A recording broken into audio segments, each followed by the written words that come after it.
সুপ্রিয় দর্শক, আসসালামু আলাইকুম। মধ্যপ্রাচ্যের টান টান উত্তেজনাকর পরিস্থিতির সর্বশেষ খবরাখবর বিশ্লেষণ নিয়ে হাজির হয়েছি আমি মুজাহিদুল ইসলাম। মার্কিন প্রেসিডেন্ট ডোনাল্ড ট্রাম্প ইরানকে শিক্ষা দিতে এসে এমন এক ক্যারাকলে পড়েছেন যে তার সবচেয়ে বড় শত্রুরও এখন তার অবস্থা দেখে করুণা হচ্ছে। হায় রে বেচারা, এখন যুদ্ধ হলেও বিপদ, আর না হলে কতটা অপমানিত অবস্থায় পারস্য উপসাগর থেকে তাকে বিদায় নিতে হবে একবার ভেবে দেখুন। দ্বিতীয় বিশ্বযুদ্ধের পর এমন বিপর্যয়কর পরিস্থিতিতে আমেরিকাকে সত্যিই পড়তে হয়নি। মার্কিন যুক্তরাষ্ট্র মুখে যা বলেছে সবসময় তাই করে দেখিয়েছে, কিন্তু এবার কি হলো বা কি হচ্ছে দেখুন। এ বিষয়ে আমার সঙ্গে মনে হয় কেউ দ্বিমত পোষণ করবেন না যে আমেরিকা এখন বিশ্বের 1 নম্বর সুপার পাওয়ার। আমেরিকার পক্ষে কি করা সম্ভব? ধরুন আমি ঢাকার মোহাম্মদপুরে বসে এখন আপনাদের সঙ্গে কথা বলছি। মার্কিন প্রেসিডেন্ট যদি সিদ্ধান্ত নেন যে তিনি আমাকে হত্যা করবেন, তাহলে 24 থেকে 48 ঘন্টার মধ্যে তিনি সে সিদ্ধান্ত বাস্তবায়ন করার ক্ষমতা রাখেন। তবে আমি এমন মূল্যবান কিছু হয়ে যাইনি যে তিনি আমার ক্ষেত্রে এটি করবেন, কিন্তু আমি আমেরিকার শক্তি বোঝাতে চেয়েছি। ডোনাল্ড ট্রাম্প ভেবেছিলেন ইরানের সুপ্রিম লিডার আয়াতুল্লাহ খামেনিকে হত্যা করার ক্ষেত্রে তার সেই ক্ষমতা ব্যবহার করতে পারবেন, কিন্তু তিনি কেন হুমকি দিয়েও সেটি করছেন না? কারণ আপনি যদি আমাকে একটি থাপ্পড় মারেন আর এরপর আমার পক্ষ থেকে আপনার ঘুষি খাওয়ার আশঙ্কা থাকে, তখন আপনি থাপ্পড় দেওয়া থেকে বিরত থাকবেন। মার্কিন সামরিক কমান্ডাররা ট্রাম্পকে একথা বোঝাতে সক্ষম হয়েছেন যে ইরান ইরাক নয়, ইরান আফগানিস্তান নয়, ইরান গাজা উপত্যকা নয়। এখানে হাত দিলে হাত পুড়ে যাবে। দেখুন, আমি আপনাদেরকে একটা ইন্টারেস্টিং কথা বলি। ইরানের রাজধানী তেহরানের বিভিন্ন স্থানে মাঝে মধ্যে ক্ষেপণাস্ত্র, ড্রোন, ট্যাঙ্ক ইত্যাদির প্রদর্শনী হয় এবং সাধারণ জনগণের জন্য তা উন্মুক্ত করে দেওয়া হয়। আমি এরকম অনেক প্রদর্শনীতে গিয়েছি, কিন্তু কাছে গিয়ে থেমে থাকা ক্ষেপণাস্ত্রগুলো দেখে মনে হয়েছে এই ক্ষেপণাস্ত্রের কি এত পাওয়ার থাকতে পারে? রেডিও তেহরানে আমার একজন সিনিয়র কলিগ ছিলেন, যিনি মাঝে মধ্যেই ঠাট্টা করে বলতেন যে ইরান যে ক্ষেপণাস্ত্র নিয়ে এত গর্ব করে, এগুলো নিক্ষেপ করলে ইসরায়েলে আঘাত হানার পরিবর্তে নিজেদের মাথার উপরে ভেঙে পড়বে না তো? ইরান যতই এসব ক্ষেপণাস্ত্রের পাওয়ার সম্পর্কে হুমকি ধমকি দিক না কেন, অনেকেই এ ব্যাপারে সংশয় প্রকাশ করতেন। কিন্তু গত বছরের জুন মাসের 12 দিন ব্যাপী ইসরায়েল আমেরিকা ইরান যুদ্ধে ইরানের ক্ষেপণাস্ত্র শক্তির সক্ষমতা প্রমাণিত হয়েছে। যতটা না ইরানের মিত্ররা বুঝতে পেরেছে, তার চেয়ে বেশি বুঝতে পেরেছে ইরানের শত্রু আমেরিকা। বুঝতে পেরেই ওয়াশিংটন সিদ্ধান্ত নিয়েছিল ইরানের ক্ষেপণাস্ত্র শক্তি ধ্বংস করার, এবং এজন্যই তড়িঘড়ি করে 6 মাসের মাথায় ইরানে হামলা চালানোর এই আয়োজন করা হয়েছিল। কিন্তু ইরানের কাছে এসে সবকিছু মোতায়েন করার পর তাদের টনক নড়েছে। আমেরিকা ভেবেছিল মার্কিন বিমানবাহী রণতরী দেখে ইরান ভয় পাবে, ভড়কে যাবে, কিন্তু তা হয়নি। উল্টো ট্রাম্প এখন সবচেয়ে বেশি ভয় পাচ্ছেন ইরানের নির্লিপ্ত চিত্তকে। কই, ইরানের তো অন্যদের মতো হাঁটু কাঁপা শুরু হয়নি। ইরান তো আমেরিকার হাত পা ধরা শুরু করেনি, বরং ইরানে হামলা চালানোর পাশাপাশি দেশটির যে সুপ্রিম লিডারকে হত্যা করার হুমকি দেওয়া হয়েছে, তিনি প্রকাশ্য জনসভায় বলেছেন এবারের যুদ্ধ গোটা অঞ্চলে ছড়িয়ে পড়বে। আয়াতুল্লাহ খামেনির এই হুমকিটি কিন্তু সাধারণ কোনো হুমকি নয়। তিনি কেবল একজন বিপ্লবী ও রাজনৈতিক নেতাই নন, তিনি একজন আধ্যাত্মিক নেতাও বটে। এ বিষয়টি কিন্তু পশ্চিমারা হিসাব করে। তবে আপনাদের অনুসন্ধিৎসার জবাব দিয়ে রাখি, যারা জানেন তারা তো জানেন, আর যারা জানেন না তাদের জন্য বলছি, ইরান আজ যে পরিস্থিতিতে পড়েছে, এরকম পরিস্থিতিতে আরও বহু আগে পড়তে পারত, এবং এই পরিস্থিতি মাথায় রেখেই মধ্যপ্রাচ্যের বিভিন্ন দেশে নিজের সামরিক শক্তি জড়ো করে রেখেছে তেহরান। অর্থাৎ সে তার সামরিক শক্তিকে ইরানের মধ্যে সংকুচিত না রেখে পুরা মধ্যপ্রাচ্য অঞ্চলে ছড়িয়ে দিয়েছে। সেই ভূমধ্যসাগর তীরবর্তী লেবানন থেকে শুরু করে ইরাক, ফিলিস্তিন, ইয়েমেন সহ নানা দেশে ইরান সমর্থিত সশস্ত্র গোষ্ঠী রয়েছে, যাদেরকে পশ্চিমারা প্রক্সি ফোর্স বলে থাকে। প্রক্সি শব্দটা নেগেটিভ অর্থে ব্যবহৃত হয়। অর্থটা অনেকটা এরকম যে দুষ্কর্মের সহযোগী। অথচ পশ্চিমারা যখন তাদের সহযোগীর কারো নাম উল্লেখ করতে চায়, তখন তারা বলে অ্যালাই, অর্থাৎ মিত্র। ইরানের মিত্ররা প্রক্সি আর তাদের মিত্ররা হচ্ছে এলাই। যাই হোক, ইরানে হামলা হওয়া মাত্র শুধু তেহরান জবাব দেবে না, বরং সবগুলো প্রক্সি ফোর্সের অস্ত্র ও গোলাবারুদ একসঙ্গে গর্জে উঠবে। এই প্রক্সি ফোর্সের শুধুমাত্র একটি শক্তি জানুন, সেটি হচ্ছে ইয়েমেন। গাজা যুদ্ধের পুরোটা সময়ে ইয়েমেন লোহিত সাগর টোটালি বন্ধ করে দিয়েছিল, আপনাদের মনে থাকার কথা। ইসরায়েল অভিমুখী কোনো জাহাজ লোহিত সাগর অতিক্রম করতে পারেনি। এর ফলে ইসরায়েলের দক্ষিণাঞ্চলীয় একটি বন্দর, সেই বন্দরটি কিন্তু একেবারেই বন্ধ হয়ে গিয়েছিল এবং সম্পূর্ণ অচল হয়ে পড়েছিল। একবার আমেরিকা একটি বিমানবাহী রণতরী পাঠিয়ে ইয়েমেনকে ভয় দেখাতে গিয়েছিল লোহিত সাগরে, কিন্তু দেশটির ক্ষেপণাস্ত্র হামলায় মারাত্মক ভয় পেয়ে লোহিত সাগর থেকে মার্কিন রণতরীটি একরকম পালিয়ে বেঁচেছিল। কিন্তু আমরা যেহেতু পশ্চিমা সূত্র থেকে খবর পাই, তাই এই গুরুত্বপূর্ণ খবরটি আমাদের অনেকেরই চোখ এড়িয়ে গেছে।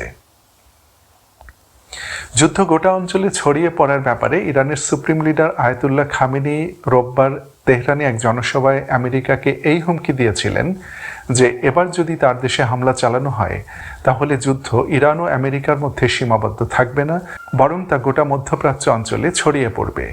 এর কয়েক ঘন্টা পর খামেনির এই বক্তব্যের ব্যাপারে ওয়াশিংটনে মার্কিন প্রেসিডেন্ট ডোনাল্ড ট্রাম্পকে সাংবাদিকরা প্রশ্ন করেন।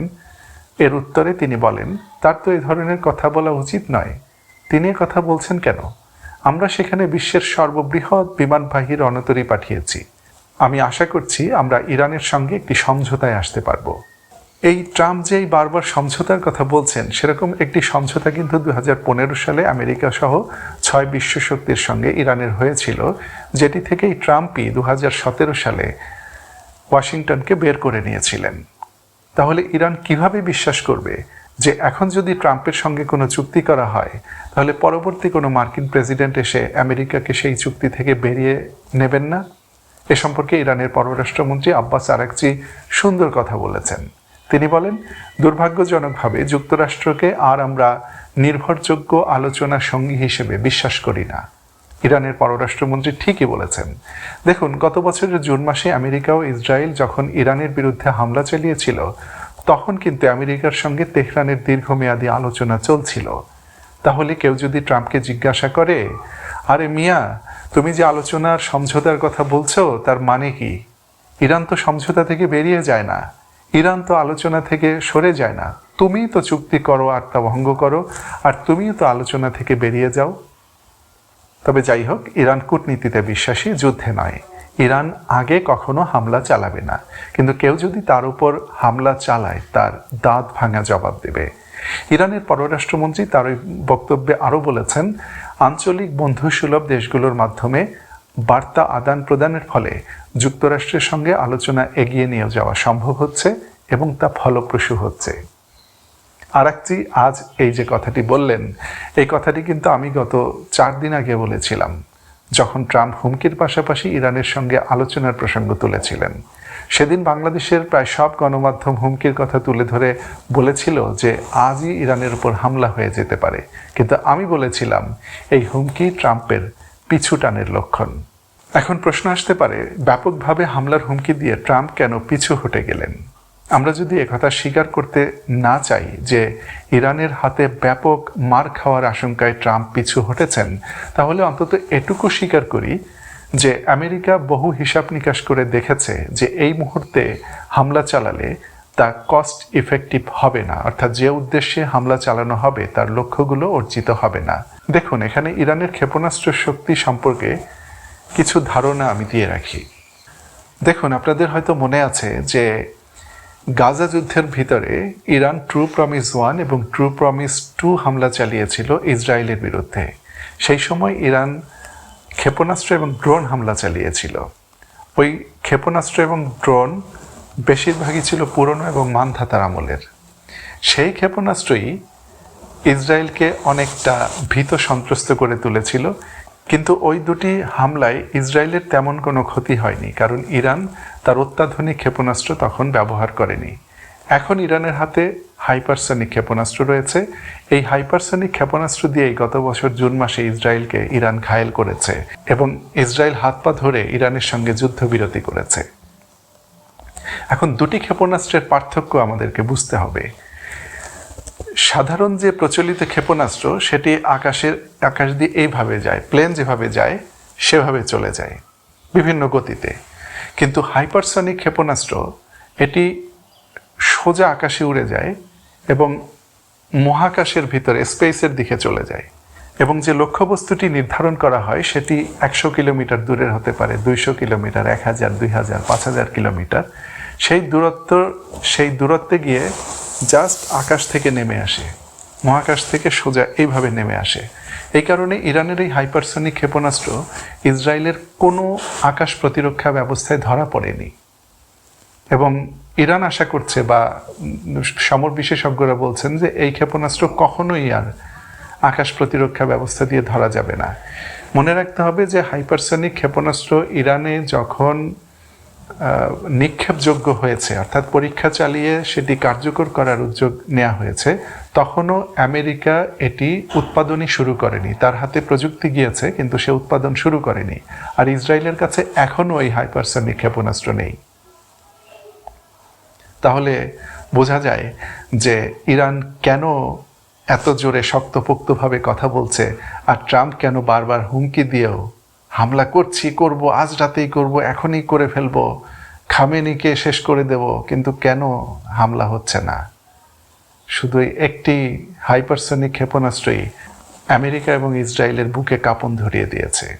যাই হোক, ইরানের পররাষ্ট্রমন্ত্রী আব্বাস আরাকচিও হুঁশিয়ারি উচ্চারণ করে বলেছেন, যুদ্ধ নিয়ে তেহরান কোনোভাবেই উদ্বিগ্ন নয়, কারণ তারা সম্পূর্ণভাবে প্রস্তুত। তিনি সতর্ক করে বলেন, যদি সংঘাত শুরু হয় তবে তা ইরানের গণ্ডি ছাড়িয়ে পুরো মধ্যপ্রাচ্য অঞ্চলে ছড়িয়ে পড়তে পারে। এদিকে ইরানের ভেতরের আরেকটি খবর হচ্ছে, দেশটিতে সাম্প্রতিক সরকার বিরোধী দাঙ্গায় জড়িত থাকার অভিযোগে গ্রেপ্তার হওয়া এরফান সুলতানি নামক ব্যক্তিকে মুক্তি দেওয়া হয়েছে। 26 বছর বয়সী দোকানি সুলতানির আইনজীবী এ খবর জানিয়েছেন। আইনজীবী আমির মুসা খানি জানান, গত শনিবার তার মক্কেল জামিনে মুক্তি পেয়েছেন। মুক্তির সময় সুলতানির কাছ থেকে রেখে দেওয়া মোবাইল ফোন সহ সব জিনিস তাকে ফেরত দেওয়া হয়েছে। অথচ পশ্চিমা গণমাধ্যমগুলো 2 সপ্তাহ আগে খবর দিয়েছিল যে এরফান সুলতানিকে মৃত্যুদণ্ড দেওয়া হয়েছে এবং তা যে কোনো সময় কার্যকর করা হবে। আর ওই খবর শুনে মার্কিন প্রেসিডেন্ট ট্রাম্প ইরানকে হুমকি দিয়েছিলেন। তো বন্ধুরা, আজ আর নয়, আগামীকাল আবার এই আসরে আপনাদের সঙ্গে কথা হবে। ততক্ষণ পর্যন্ত আপনারা প্রত্যেকে ভালো ও সুস্থ থাকুন, আর কমেন্ট করে ভিডিওগুলোর ব্যাপারে আপনাদের মতামত জানান। আপনারা আর কি দেখতে চান, কি শুনতে চান জানান। তবে অনেকে দৈনিক 2টি ভিডিও দেওয়ার আবেদন জানিয়েছেন, অনুরোধ করেছেন, কিন্তু আসলে 2টি ভিডিও করা অনেক কঠিন হয়ে যাবে। পরিস্থিতির সঙ্গে তাল মিলিয়ে আমরা দিনের সবচেয়ে গুরুত্বপূর্ণ খবরগুলো নিয়ে প্রতিদিন একটি করে ভিডিও চালিয়ে যাব ইনশাল্লাহ। আপনারা সঙ্গেই থাকুন, ভালো থাকুন, সুস্থ থাকুন। খোদা হাফেজ।